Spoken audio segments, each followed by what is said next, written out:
Voilà, bonsoir chers amis et bienvenue à cette autre session de réflexion et d'étude. Nous sommes contents de vous avoir et c'est toujours un plaisir de partager avec vous. Ce soir, nous allons entrer dans le 22e chapitre de l'Apocalypse et nous étudierons particulièrement le verset 3.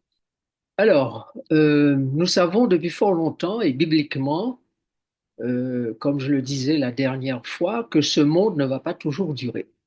Imaginez un parent, un père, une mère dont les enfants ne voient jamais le visage. Dieu est un père et il souhaite un jour se montrer à ses enfants, à ceux qui sont les frères et les sœurs de Jésus. Nous avons maintenant la certitude que nous allons bientôt basculer dans la toute dernière étape avant le passage vers l'autre monde où, comme dit l'apôtre Saint Jean, nous le verrons tel qu'il est. Par contre, nous avons dans la Bible deux déclarations qui semblent se contredire ou être paradoxales. Que faut-il comprendre? Regardons ce que dit le texte de Moïse dans le livre de l'Exode au chapitre 33, verset 20. Tu ne pourras pas voir ma face, car l'homme ne peut me voir et vivre. Voilà, c'est très clair. L'homme ne peut me voir et vivre. Maintenant, regardez le deuxième texte, Apocalypse 22, verset 3. Il n'y aura plus d'anathème. Le trône de Dieu et de l'agneau sera dans la ville. Ses serviteurs le serviront et verront sa face. Une deuxième étude sera certainement nécessaire pour aller plus loin dans la compréhension de ce que nous allons étudier ce soir. Euh, Malheureusement, samedi prochain, nous n'aurons pas de réunion, de rencontre Zoom et YouTube, puisque nous avons un vaste programme de santé qui est prévu ce week-end au Lamentin avec l'Expo Santé et d'autres aspects de santé, conférences et autres.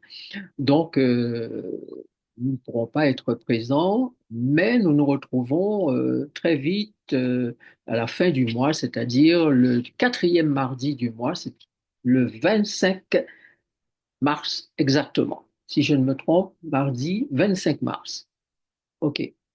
Alors, l'étude de ce soir va donc quelque part être prolongée, ne serait-ce qu'en dans les premières 5 ou 10 minutes de notre prochaine étude, puisque nous ne pourrons pas tout dire ce soir.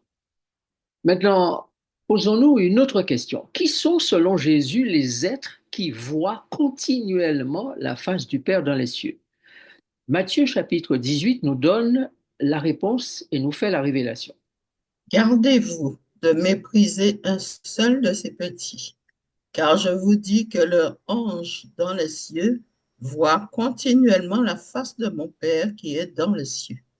Donc, nous savons de par la Bible qu'il y a des anges qui voient continuellement la face de Dieu et ce sont les anges qui sont chargés de garder ce que Jésus appelle ses petits.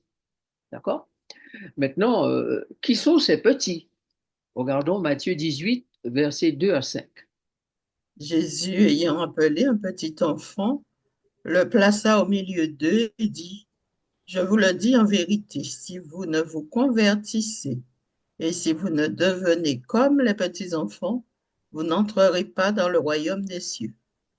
C'est pourquoi quiconque se rendra humble comme ce petit enfant sera le plus grand dans le royaume des cieux. Et quiconque reçoit en mon nom un petit enfant comme celui-ci me reçoit moi-même. Merci. Selon la déclaration de Matthieu que nous venons de lire, qui sont ces petits-enfants? Nous comprenons que ce sont ceux qui font le choix de recevoir Jésus, ce sont ceux qui font le choix de se convertir, ce sont ceux qui font le choix d'être citoyens du royaume des cieux. Et ces personnes doivent répondre à un critère particulier mentionné ici, c'est l'humilité. L'humilité semblable à celui d'un tout petit enfant. Donc, nous comprenons que Jésus nous dit de ne pas mépriser ses petits, c'est-à-dire tous ceux qu'il a l'intention de conduire dans son royaume, de ne pas les mépriser, car leurs anges dans les cieux voient continuellement la face du Père qui est dans les cieux. Ce qui veut dire, chers amis, que ces anges ont un rapport, une connexion, une communion permanente avec le Père en faveur de ses enfants. Tout ce qui se passe concernant ces enfants sont directement rapportés au Père ou envoyés au Père par les moyens de communication que le Père a établi entre lui et ses anges. Ainsi, lorsque nous lisons le texte d'Hébreux chapitre 1 verset 14, nous allons un peu plus loin et nous réalisons ce qui se passe vraiment entre ces trois entités, père, ange et petits-enfants. Regardons Hébreux chapitre 1 versets 7 et 14. De plus, il dit des anges, celui qui fait de ses anges des vents et de ses serviteurs une flamme de feu, ne sont-ils pas tous des esprits au service de Dieu, envoyés pour exercer un ministère en faveur de ceux qui doivent hériter du salut? Voilà. Que faut-il comprendre à partir de ce texte? Dieu a des êtres qu'il a créés qui sont des anges. Et ces anges sont sous forme, se déplacent, vivent, agissent sous forme de vent et de feu, flamme de feu. Alors vous vous souvenez que lorsque Jésus a dit à ses disciples qu'il leur enverra l'Esprit, le Saint-Esprit, l'Esprit de vérité, cet Esprit-là est venu sous forme d'ange, de vent et de feu dans la chambre haute. Sur chaque disciple, il y avait une langue de feu et le vent impétueux s'est manifesté dans la chambre où ils étaient. C'était là, ainsi s'est manifesté la venue de l'Esprit. L'Esprit Saint agit puissamment en notre faveur, en faveur des petits-enfants, les enfants de Dieu, n'est-ce pas, sous forme d'esprit des anges envoyés pour exercer un ministère en faveur de ceux-ci, de sorte que ces personnes, ces êtres humains, puissent hériter du royaume des cieux.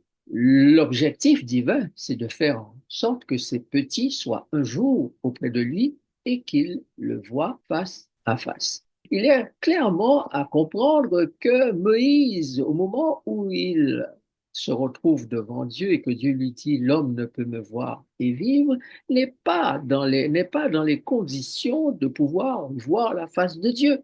Quel homme pécheur, puisque Moïse était un pécheur à l'époque, et pourrait se tenir en présence de Dieu, sans être pulvérisé, anéanti. Dieu est un Dieu saint, il est lumière, il est feu, il est vent, il est flamme de feu, et tout ce qui n'est pas saint, car il dit, je suis un Dieu saint et vous serez saints. Faites-moi un sanctuaire et j'habiterai au milieu d'eux. Lieu saint, lieu très saint, personne ne pouvait entrer dans ces lieux-là, sauf les sacrificateurs, sauf le souverain sacrificateur qui était habilité à le faire. D'où viennent ces serviteurs d'Apocalypse 22, verset 3, qui serviront Dieu et verront sa face? D'où viennent-ils? Lisons ces textes bibliques que nous trouvons dans Apocalypse 17, versets 2 à 4 et Éphésiens, chapitre 1.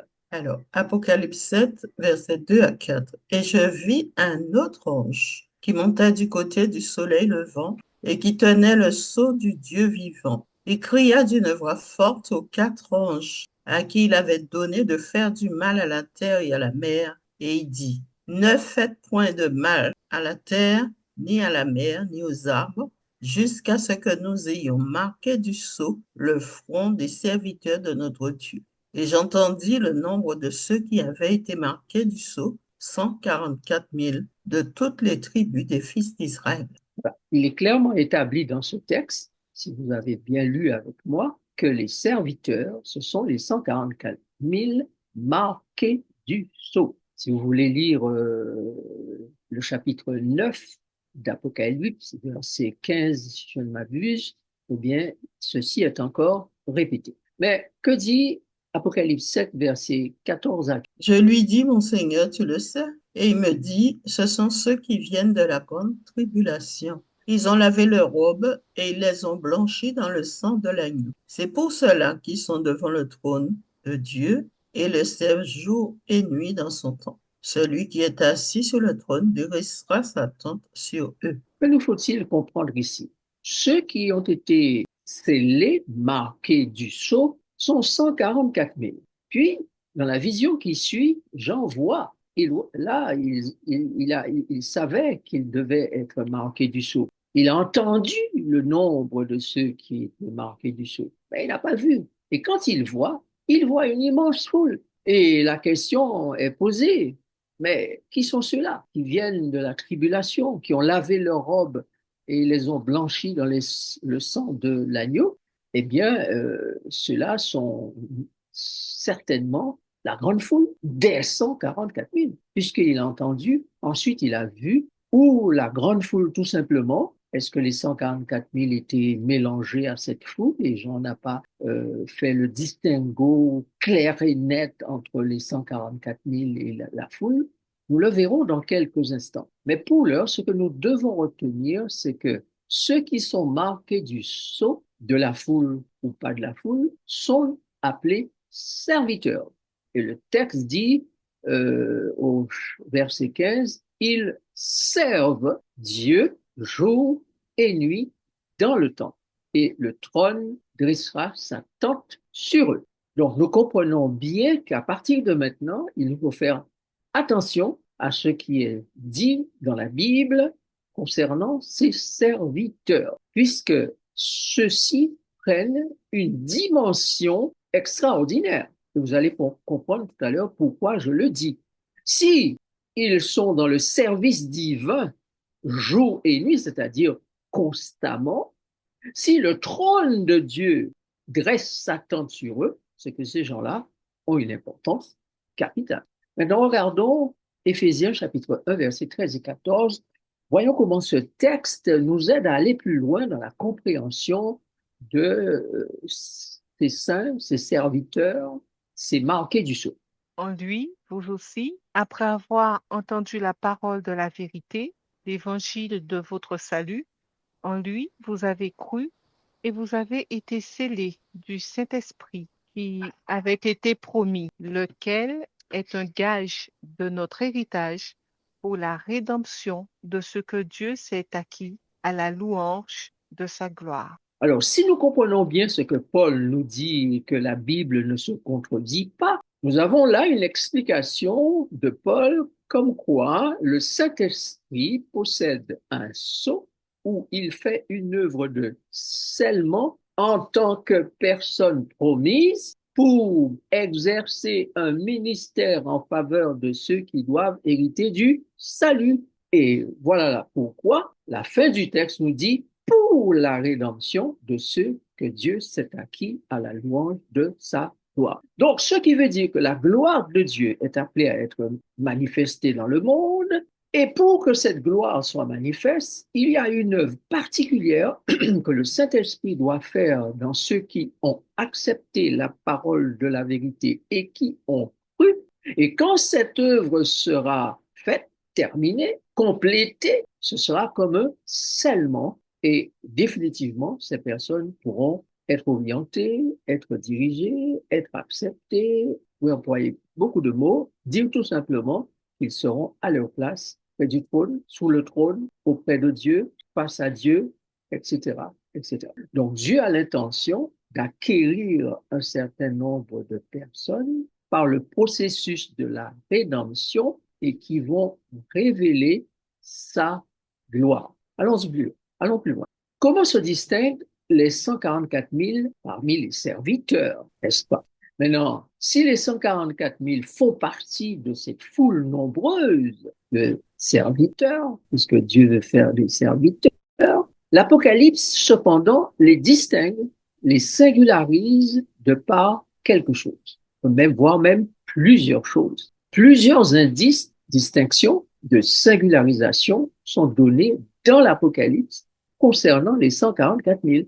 Donc, personnellement, je crois que les 144 000 et la foule, c'est la même foule, c'est une seule et même foule, bien que, crois que les 144 000 qui devront accomplir une œuvre particulière en la fin des temps sont distingués. Mais ils font partie de la foule. Voilà pourquoi Jean ne monte pas après deux foules, la foule des 144 000 et l'autre.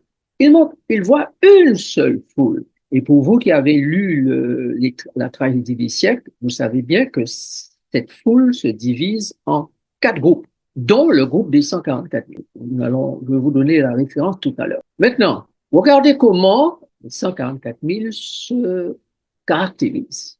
Alors, leur caractère, il manque un R là, leur caractère est semblable à celui du Père et de l'Agneau selon Apocalypse 14, verset 1er. Deuxièmement, ils sont les seuls à pouvoir chanter le cantique de Moïse et de l'Agneau selon Apocalypse 14, verset 3. Troisièmement, les seuls à jouer de la harpe. Quatrièmement, les seuls à être qualifiés de vierges au dernier temps. Selon Matthieu, chapitre 25, verset 1er, Apocalypse 14, verset 4, nous avons là les vierges qui constituent l'Église des derniers temps.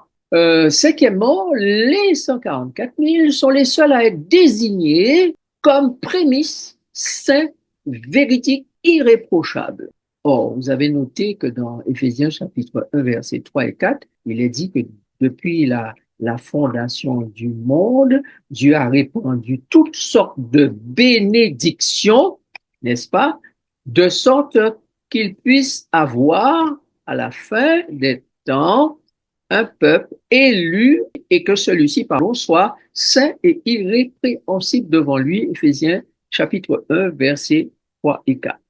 Vous avez aussi lu dans la même Bible, c'est que c'est par l'Église, au chapitre 3, verset 10, que c'est par l'Église que la sagesse infiniment variée de Dieu sera manifestée dans le monde selon un dessein éternel qui a été mis à exécution par Jésus-Christ. Donc Dieu va mettre en scène à la fin des temps un peuple issu, sélectionné de son peuple Israël et qui va répondre à des critères particuliers vu que la fin des temps sera aussi particulière.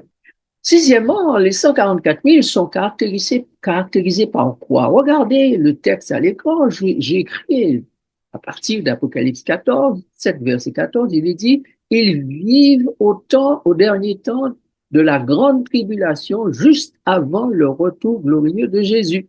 Selon Apocalypse 15, verset 1 à 3, ils sont les seuls à avoir remporté la victoire sur la bête et son image, ce qui confirme qu'ils vivent à la fin des temps.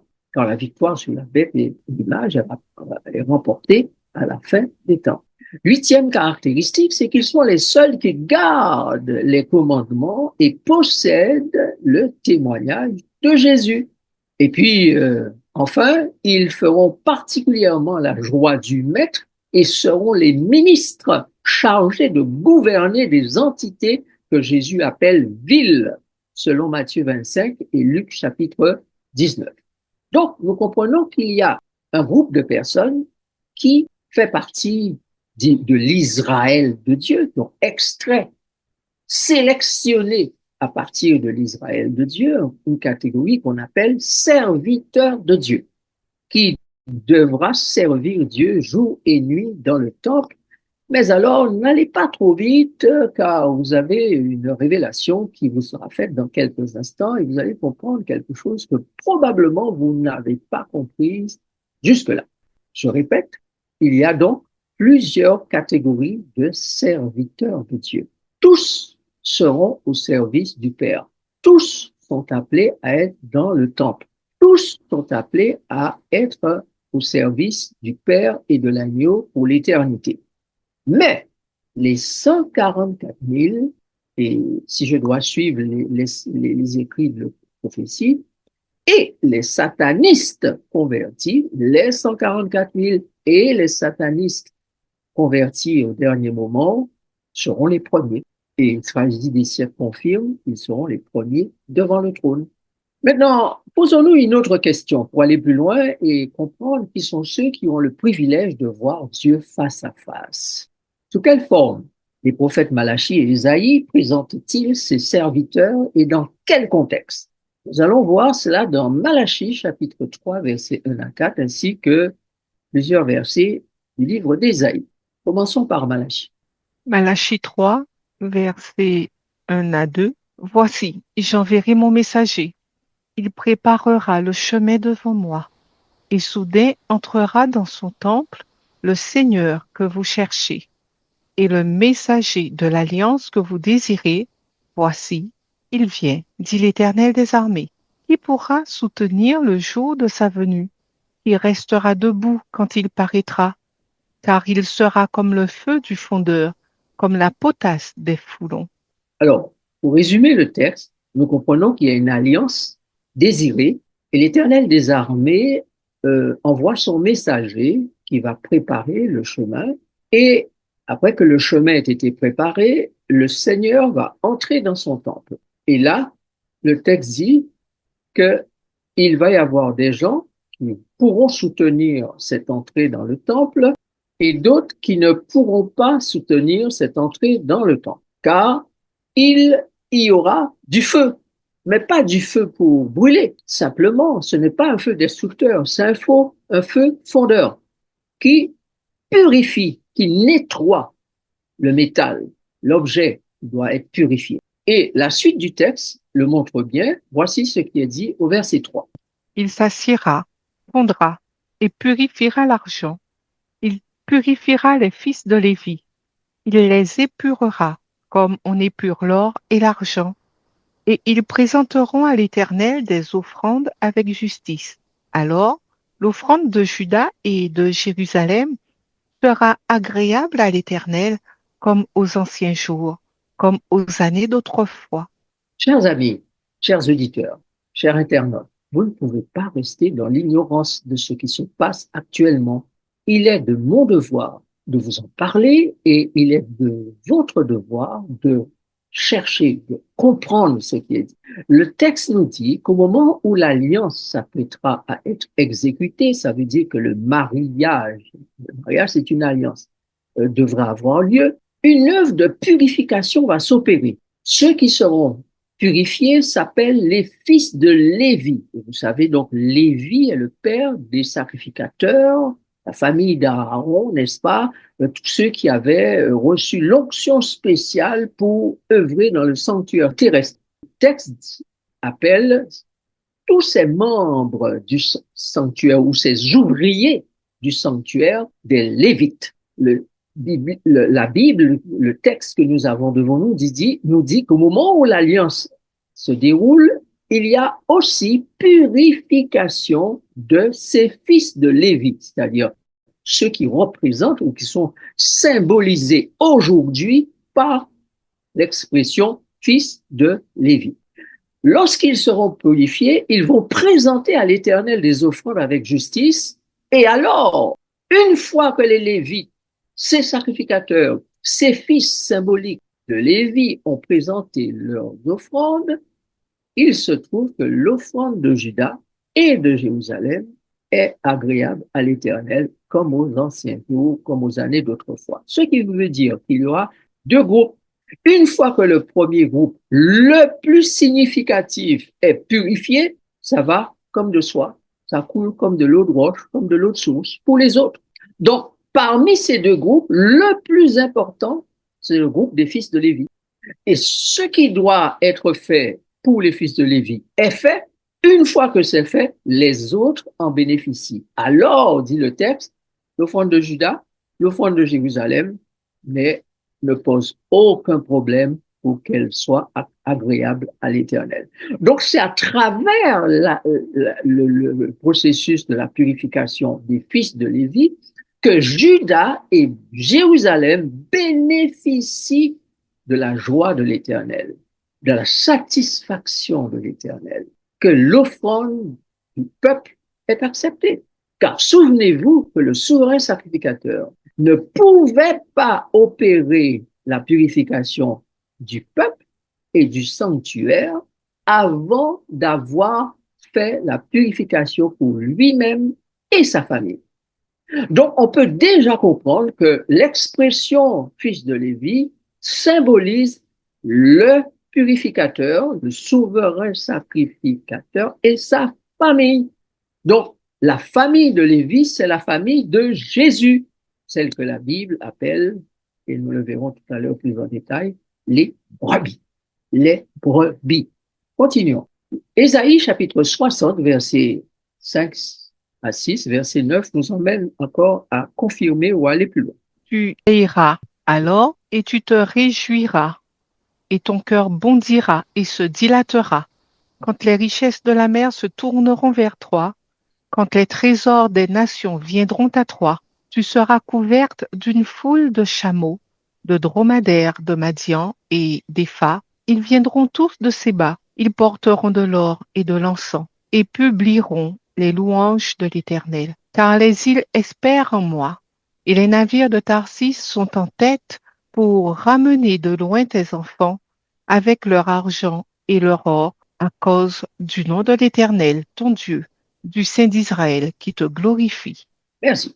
Alors, avant de lire les autres textes, regardez bien la symbolique qui est ici déroulée. Tu tressailleras alors et tu te réjouiras. Alors, vous vous souvenez, la dernière fois, nous avons vu la joie de l'Éternel et la joie de Sion, la joie du peuple, l'allégresse. Vous vous souvenez, si vous avez été présent la dernière fois, si vous n'avez pas été, revoyez cette vidéo de cette joie dont parle Dieu au sujet de Sion, de Juda et de Jérusalem. Donc, quand il dit tu seras couverte, il est question de cet acte final où tout reviendra au peuple des saints du Très-Haut, comme le dit Daniel chapitre 7, verset 27, si je ne m'abuse.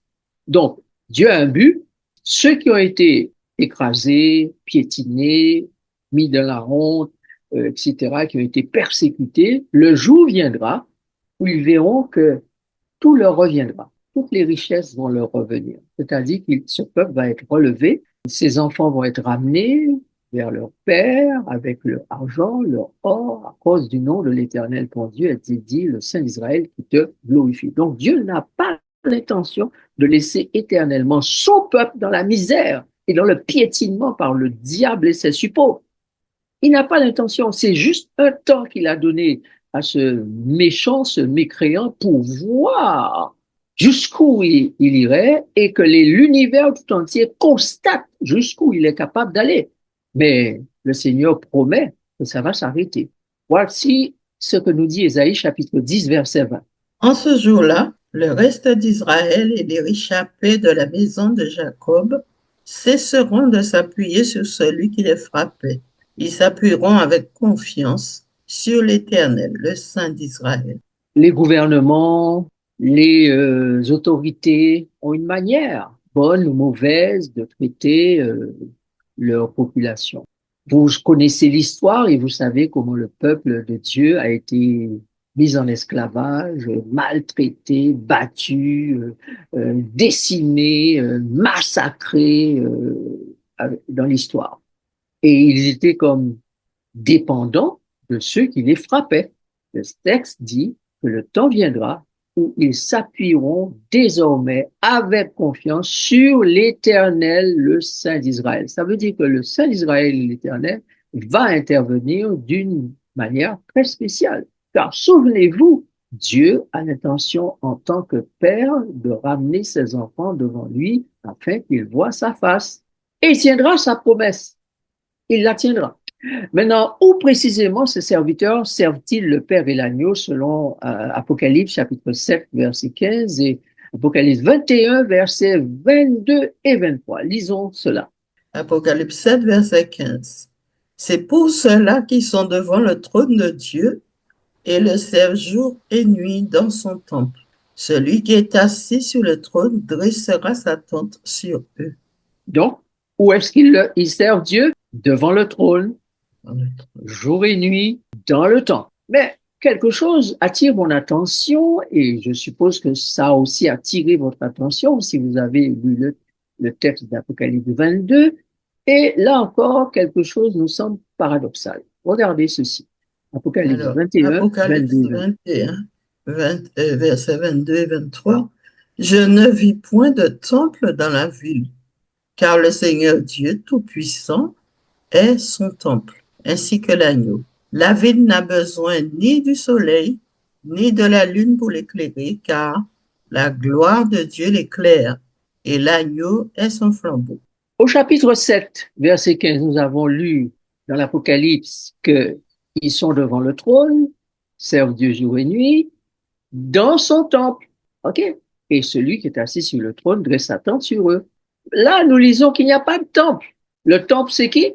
Le Seigneur Dieu Tout-Puissant est son temple, ainsi que l'agneau. Le temple, c'est Dieu et son Fils, l'agneau de Dieu, Jésus. La ville n'a pas besoin de temple, ni de soleil, ni de lune pour l'éclairer, car la gloire de Dieu l'éclaire et l'agneau est son flambeau. Donc, le langage qui est employé ici veut nous dire que ceux qui vont servir Dieu dans l'intimité. Ils seront près de Dieu, tout près de lui, liés à lui, corrélés à lui, ils seront avec lui. En fait, il n'y aura pas de choses qui les séparent. Dieu sera en communion directe, permanente avec ses serviteurs qui le serviront et verront sa face.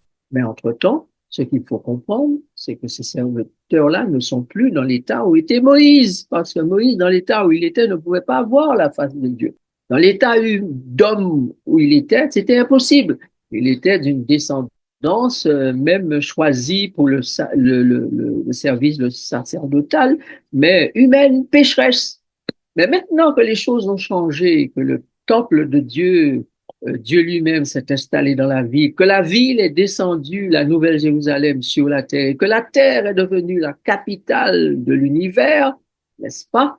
Les enfants de Dieu sont à même de le voir face à face. Ce ne seront plus des êtres humains comme nous le connaissons aujourd'hui. Jésus dit d'ailleurs, ils seront comme les anges, comme les anges. Paul dit que ils vont recevoir pour les autres un corps glorieux. Donc, il y a deux catégories, ceux qui héritent le royaume des cieux, comme nous l'avons déjà vu, et ceux qui héritent le royaume de la terre. Mais le royaume des cieux, c'est le gouvernement de Dieu. Et le gouvernement de Dieu est installé sur la terre. Donc, ceux qui sont du gouvernement et ceux qui sont gouvernés, qui s'installent sur la terre autour de la nouvelle Jérusalem, font partie d'une même et grande, belle et grande famille, la famille de Dieu qui verra sa face parce que Dieu est maintenant tout à fait accessible à ses enfants comme il l'est pour Jésus, car il ne faut pas oublier que nous devenons les frères de Jésus. Dieu n'a plus un seul fils, il a maintenant des filles et des fils. Et tous sont des privilèges qui appartiennent au Fils Jésus. Ils n'ont probablement pas le pouvoir de Jésus, ils n'ont pas euh, ce que le Père a donné à Jésus. Chacun reçoit des dons et des talents en fonction de la volonté du Père, n'est-ce pas? Mais il y a des privilèges que les enfants de Dieu auront, et l'un de ces privilèges, ce sera de voir Dieu face à face tout en le servant. Maintenant, quelle est notre mission et privilège terrestre en tant que serviteur de Dieu, du Dieu très haut, destiné un jour à voir sa face ou à le voir face à face? Regardons ce que dit l'Apocalypse au chapitre 14, versets 6 et 7. Je vis un autre ange qui volait par le milieu du ciel, ayant un évangile éternel pour l'annoncer aux habitants de la terre, à toute nation, à toute tribu, à toute langue et à tout peuple. Il disait d'une voix forte, craignez Dieu et donnez-lui gloire, car l'heure de son jugement est venue. Et adorez celui qui a fait le ciel et la terre et la mer et les sources d'eau. Ce texte est bien connu dans nos milieux, mais chaque fois qu'il est lu, il semble dégager une nouvelle lumière, une nouvelle compréhension. Je lis ce texte cette semaine et je comprends que nous avons une responsabilité dans le jugement. Le contexte, c'est le jugement. Et la responsabilité, c'est faire en sorte que Dieu soit craint La gloire lui soit donnée, l'adoration lui revienne en tant que créateur des cieux, du ciel, de la terre, de la mer et des sources d'eau. Puisque ces fonctions divines, ces attributs divins, ces capacités divines ont été méprisées par le diable et ses anges. Et dans ce que fait le diable sur la terre aujourd'hui de la création divine, on voit tout le mépris qu'il a pour la création divine.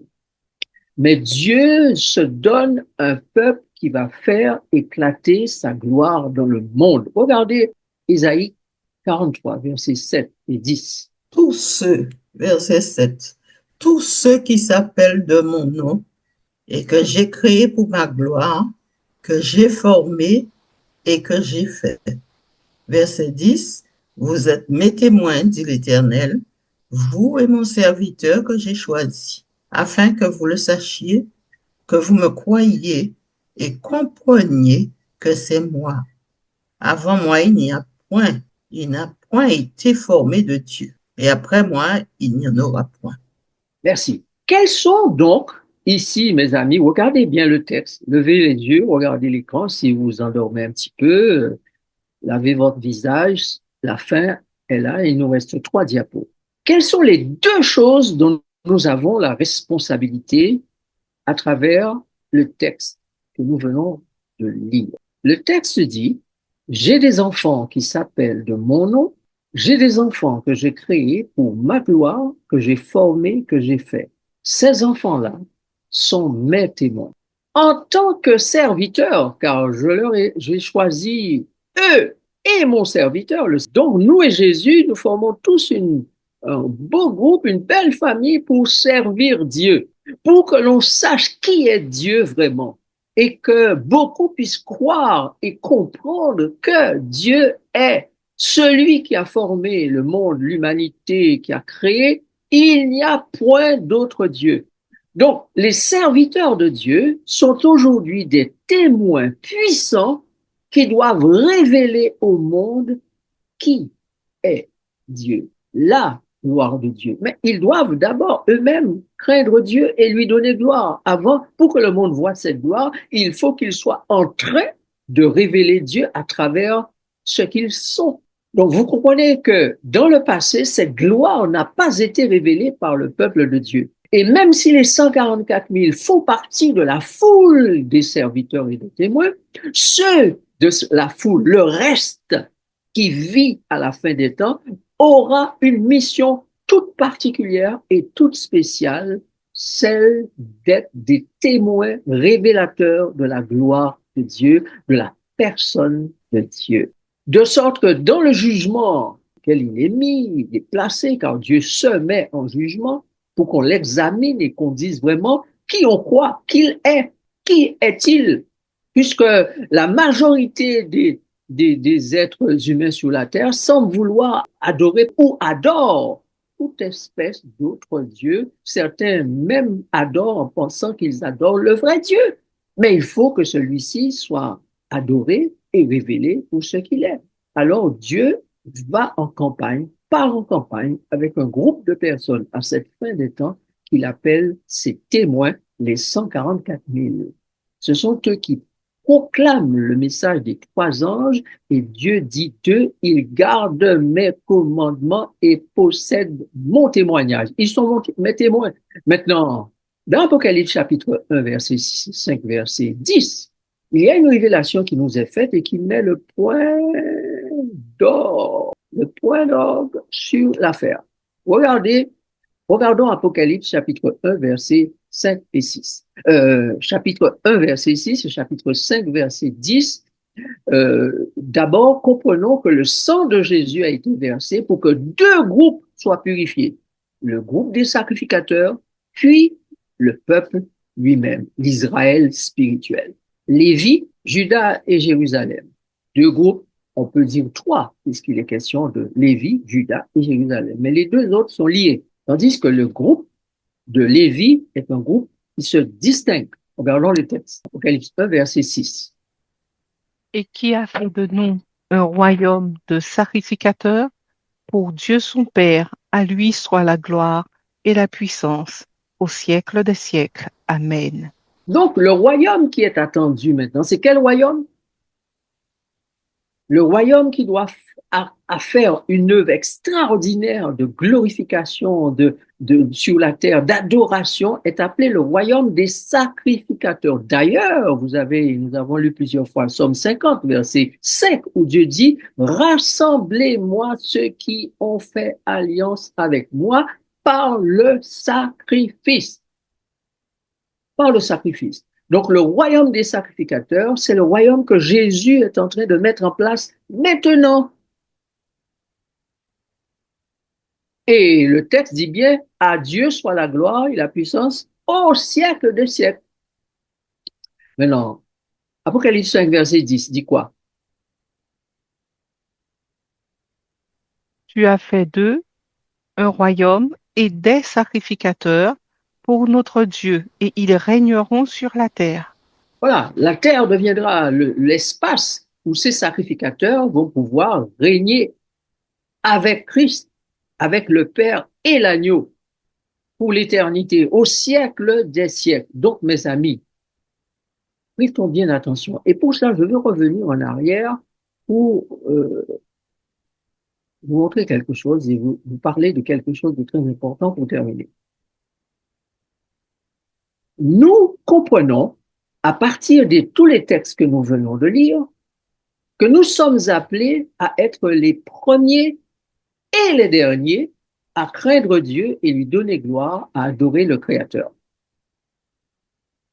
Les premiers seront les derniers et les derniers seront les premiers.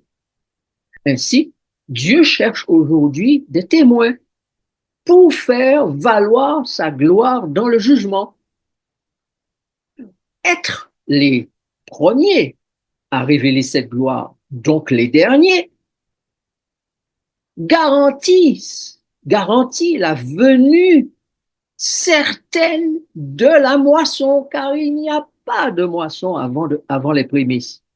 Donc le jour où le peuple de Dieu sera à un niveau tel qu'il va révéler la gloire de Dieu, les premiers fruits de l'œuvre divine de rédemption, de salut seront là. Et alors, il se préparera une immense moisson d'âmes, de personnes pour les greniers du ciel. Mes amis, nous avons donc à ce stade une grande responsabilité. Dieu compte sur nous pour que le royaume des cieux s'installe sur la terre. Faire tomber Babylone et éviter au plus grand nombre de prendre la marque de la bête, ce système mondial d'alliance pour une seule religion, une seule loi, un seul jour de repos, un même système de gouvernance. Voilà ce qui va venir, voilà ce qui vient rapidement sur nous. Veux-tu être un témoin de Dieu pour défendre son honneur dans le jugement? Vois-tu, la session du tribunal ne peut atteindre ses témoins, euh, ou plutôt ne peut atteindre ses objectifs sans ses témoins. Le mariage de l'agneau ne peut pas avoir lieu sans les témoins.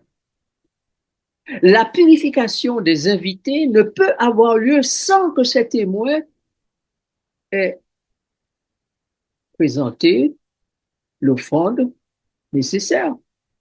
Et il faut donc que Lévi présente son offrande. L'offrande de Lévi étant l'offrande qui permet, l'offrande de Juda et l'offrande de Jérusalem.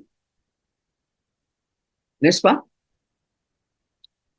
Jésus doit donc présenter à son Père ces deux offrandes de pureté, de sainteté, de gloire, de caractérisant sa personne, c'est-à-dire son caractère, sa nature, glorifiant qui il est.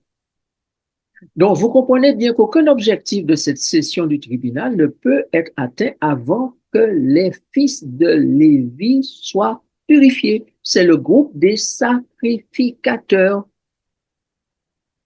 Il est donc urgent pour le peuple de Dieu de prendre au sérieux l'appel que Dieu fait, purifiez-vous, purifiez-vous, purifiez-vous, vous qui portez les vases de l'Éternel. Sortez de Babylone et purifiez-vous.